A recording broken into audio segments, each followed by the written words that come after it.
Hello, hello, true crime fans. Welcome back to For Criming Out Loud and our bedtime series called Crime Me to Sleep. We've been reading Buried Beneath the Boarding House, and this is episode 12. So if you're new here, make sure you subscribe, and that way you can go into the playlist and start the book from the very beginning. Let's get into episode 12 of Buried Beneath the Boarding House.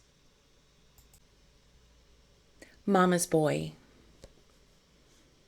Alvaro Bert Montoya was a quiet man, speaking almost exclusively in his native Spanish and mostly to himself.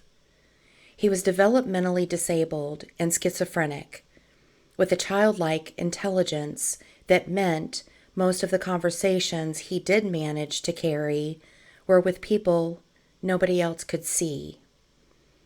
Even in his fiercest arguments with the voices in his head, Alvaro was gentle, talking calmly and politely, regardless of what they were urging him to do. His mother, back in Puerto Rico, had instilled a solid sense of manners in him before letting him slip out into the world. She must have known that if he ever appeared to be anything other than a gentle giant, people would turn on him in an instant. With wild, white hair and an overgrown beard, Alvaro struck a frightening figure as he slurred and staggered his way down the Sacramento streets, communicating with others almost exclusively in animalistic grunts and moans. The whole world saw Alvaro as another of the hopeless alcoholics who littered the streets of Sacramento. But the truth was, he'd never even tasted alcohol. His deceptive appearance led to him being passed from pillar to post by the social security system with no success. He spent his nights sleeping in a large shed, which was provided by the Volunteers of America on 4th Street, and was surrounded on all sides by dangerous alcoholics and drug addicts. One of those alcoholics took a liking to Alvaro, despite his general inability to communicate, and managed to coax a few words in broken English out of him. He believed that Alvaro had introduced himself as Alberto, so immediately took to calling him Bert, a name that stuck with him from that point onwards. While they could do nothing to help Bert due to his lack of addictions, he still spent long periods during the day lingering around the local detox center, where he was given a hot meal and a little guidance by the kindly staff. It wasn't much of a life, and the chaos of it all seemed to be exacerbating his symptoms. He grew less and less verbal with each passing day, turning ever inward and speaking only to the voices screaming inside his head.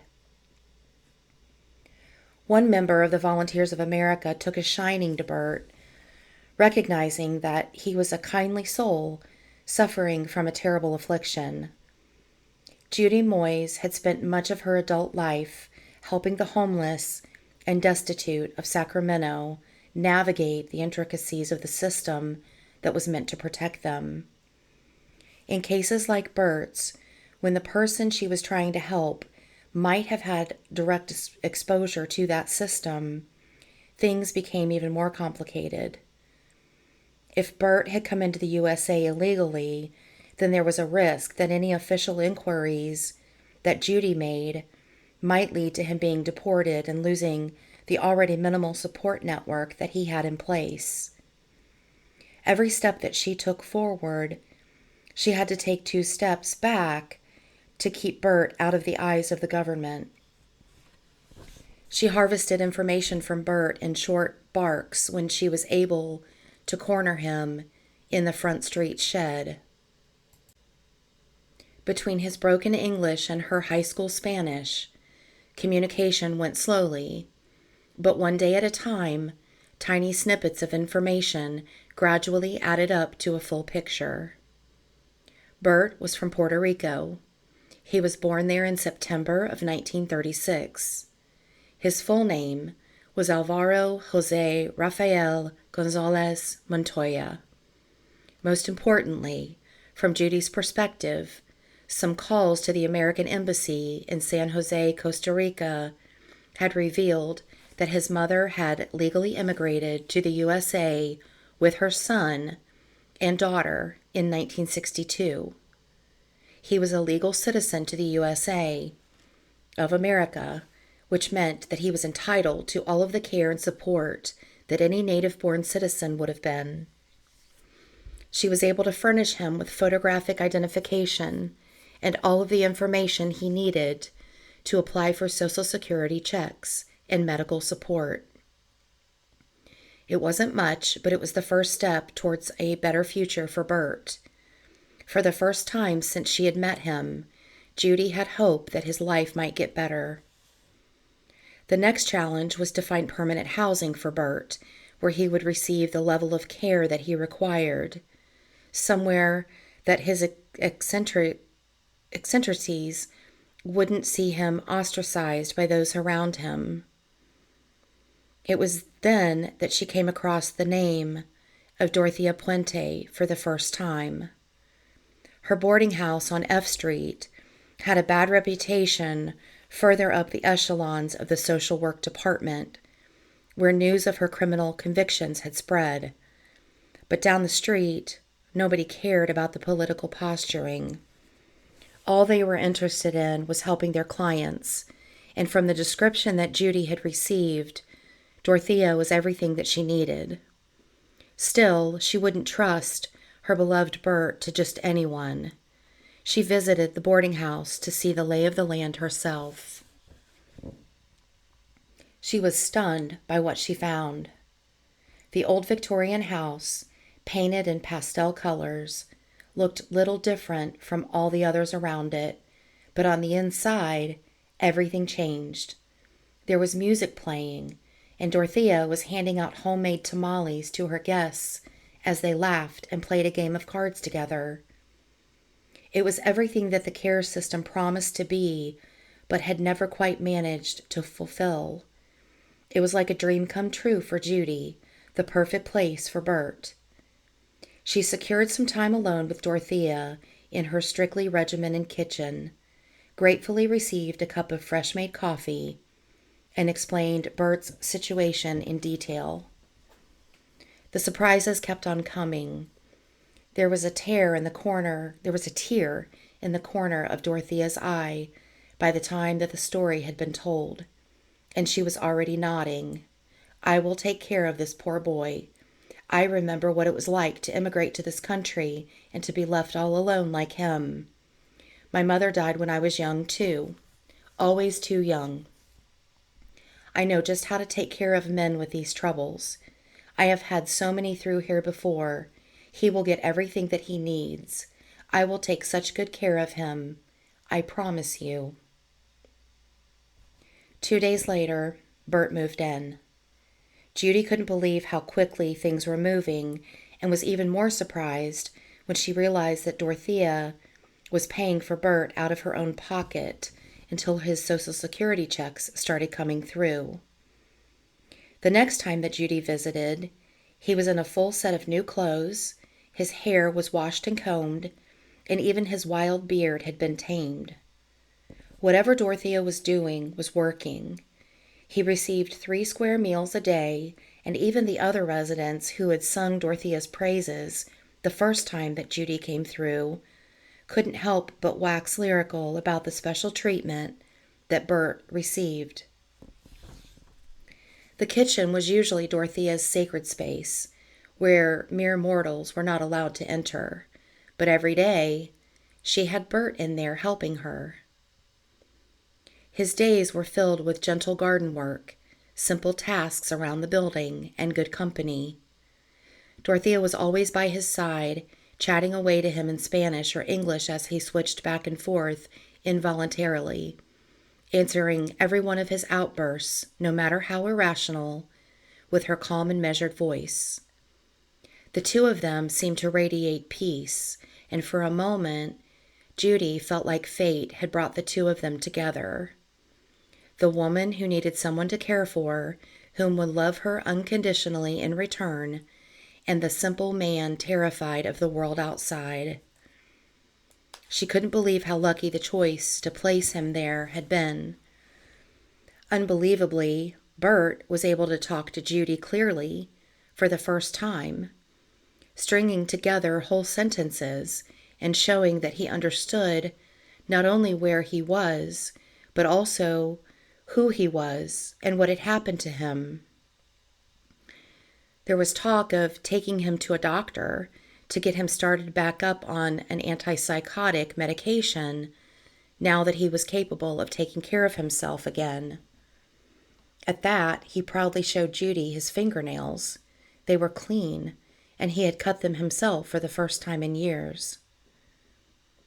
When Dorothea left the house, she would often take Bert along with her to carry her bags or just to keep her company.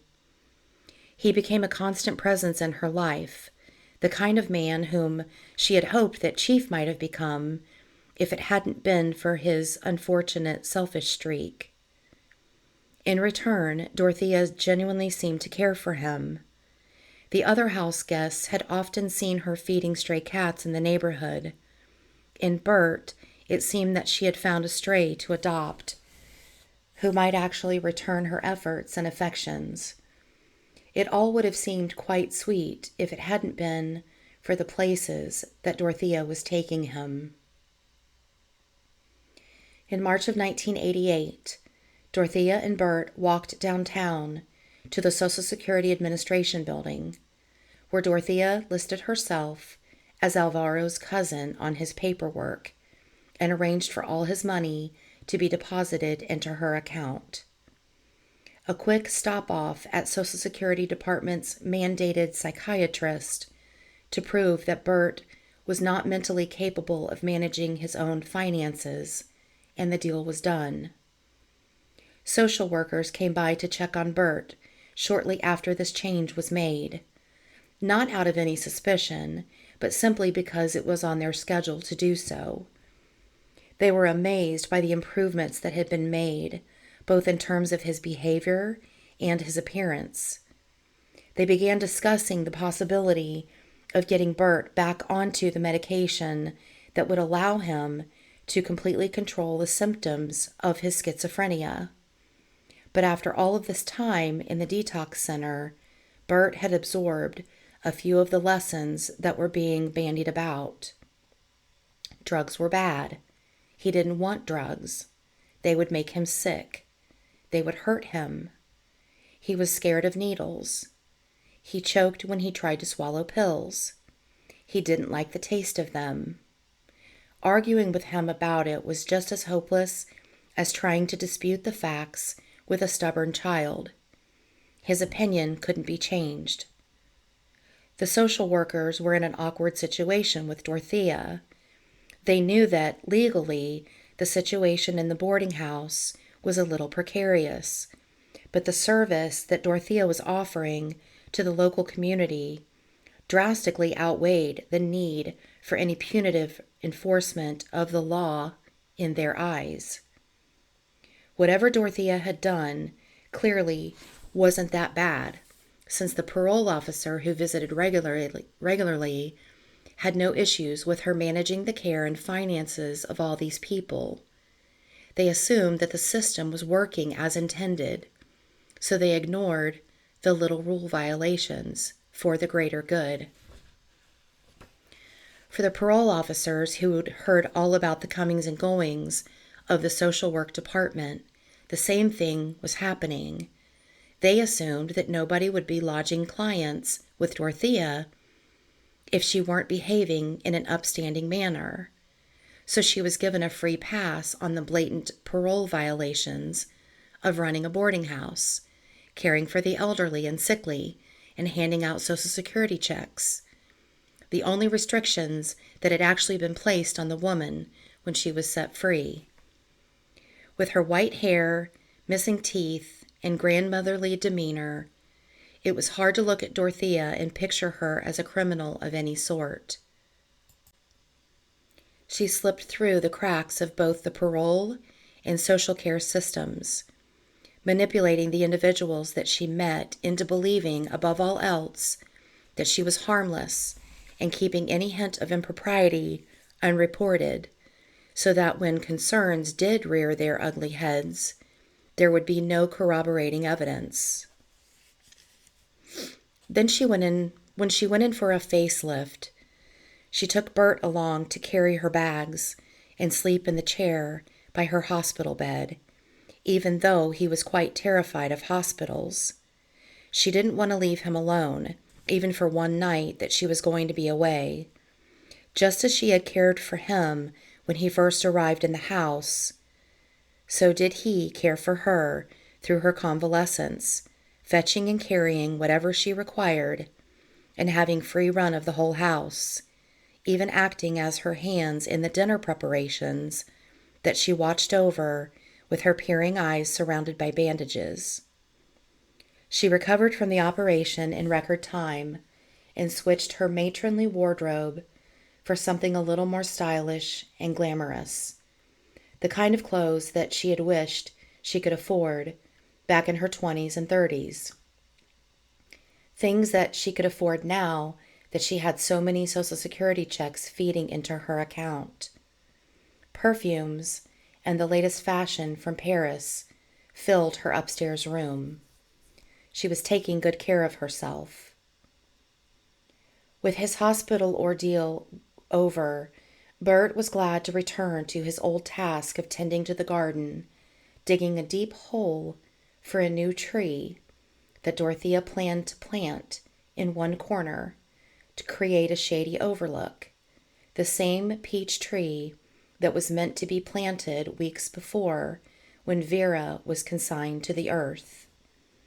This time, the hole was broader and meant to hold a larger mass, wide enough that Bert could stand right inside it and spin around without any trouble.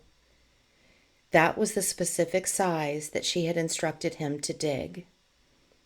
She showered Bert with praise after all of his hard work, indulging him with the treats and sweets that he loved so much, and helping him to wash himself up afterwards. It didn't surprise anyone in the boarding house when Bert was invited up to her parlor after dinner in the evenings. It was obvious that she had a great affection for the man, even if he wasn't entirely capable of returning that affection in kind. He was never up in her rooms until late because her sense of propriety wouldn't allow it, even if the man in her chambers happened to have the mental capacity of a small child. But he came down the stairs smiling every night that she invited him up to visit, and her records could be heard warbling through the house every single evening they were together. Some of the other residents joked that she was teaching him how to dance. With the big hole already dug for the new tree, Bert's work in the garden became less frequent and more sporadic. He would work through a morning and then have to go for a lie down in the shade for a few hours to recover. Even though he was in the best physical health that he had been in for years, he seemed to be drained of his energy. To the visitors meant to watch for his welfare, it seemed that he was just becoming more and more subdued as his psychosis lost its hold on him. And he was certainly getting much calmer and more capable of conversing without his usual twitching and fidgeting as a result of whatever changes Dorothea had made. The only one who seemed to be genuinely concerned was Bert, and he lacked the skills to communicate that concern to anyone who might help. With less work to do in the garden, and Dorothea's interest in him seeming to wane as she emotionally distanced herself from him, Bert found that he had free time to himself again. He began to roam the streets as he used to, but with a calm home to return to. All of the bellowing and braying voices that had once sounded down every alley, driving him ever off course, had had faded to silence. He was able to stroll from destination to destination without faltering. He soon became a regular visitor to the detox center again, where he enjoyed catching up with all his old friends now that he was more capable of upholding his side of the conversation. They, too, were amazed at the changes that had come over Bert, amazed and delighted. One of the workers who had taken a personal interest in Bert was surprised to find that the man spoke English with some proficiency and could follow almost the whole conversation that they shared, asking for clarification only a few times. It was this nurse that Bert tried to confide in about his dwindling strength and stamina, talking about being tired all the time now that Dorothea had him working in the garden. He made the wrong casual link, so the nurse couldn't help him. Of course, he was tired after working in the garden all day. From anyone else, the complaint would have seemed like a non-statement. But still, the nurse tried to draw more information out of Bert. Eventually, there was an abrupt change of track. Bert complained that Mama was giving him medicine that he didn't like.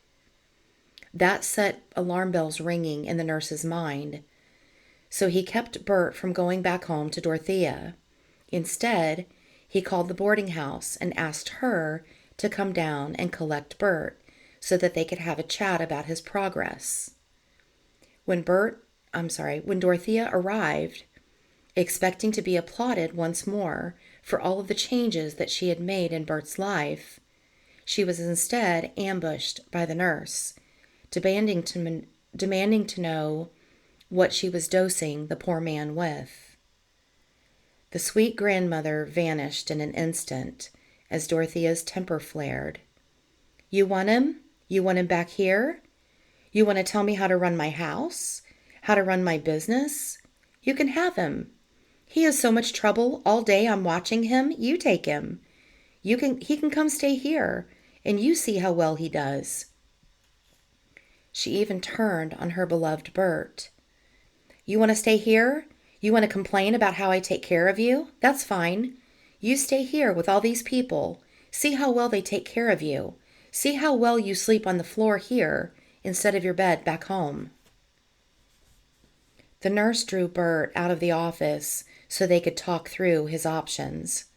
From the hallway, he could see the rows of cots set up for addicts and alcoholics, the same people who had brutalized Bert into nonverbal communication, the kind of life that he wouldn't wish on anyone.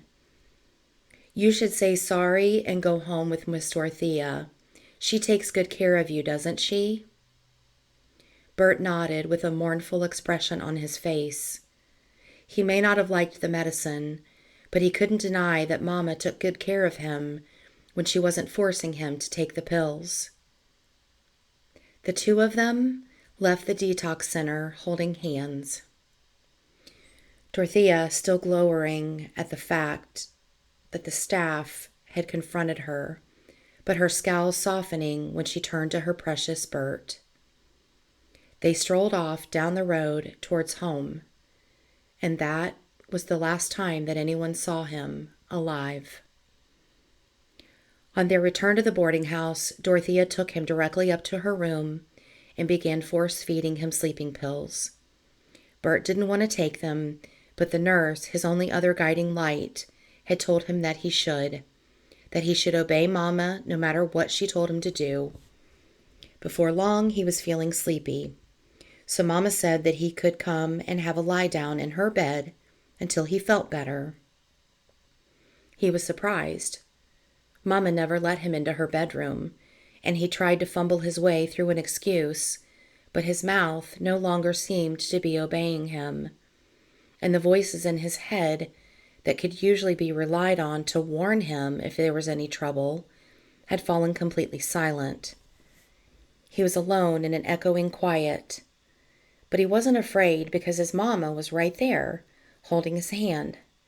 She was right there as he lay down on the bed, and she was right there as she bundled him up in the sheets and blankets to keep him warm. Even when the plastic sheeting was wrapped around the outside of the little tortilla she had made out of him, he didn't stir, and he didn't startle. He had nothing to be afraid of. Mama would always take care of him. The next morning, the long-awaited peach tree arrived. It was planted in the hole that Bert had dug, a hole that had become considerably shallower overnight, and several of the residents helped Dorothea to bed it down with the heap of soil that she had prepared. Some of them were surprised that Bert wasn't among their number, since he was a longtime favorite garden helper of Dorothea's. When they asked, Dorothea began to cry. He had left.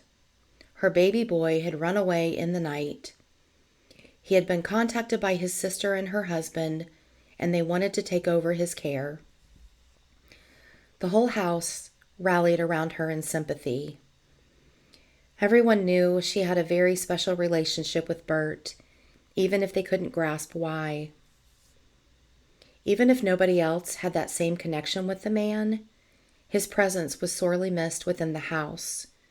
If nothing else, he was a soothing influence on Dorothea's excesses.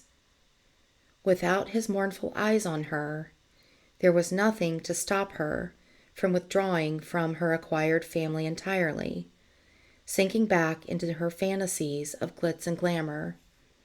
He'd been her anchor to the real world, a solid physical presence, so that she couldn't live entirely in her memories, both real and invented.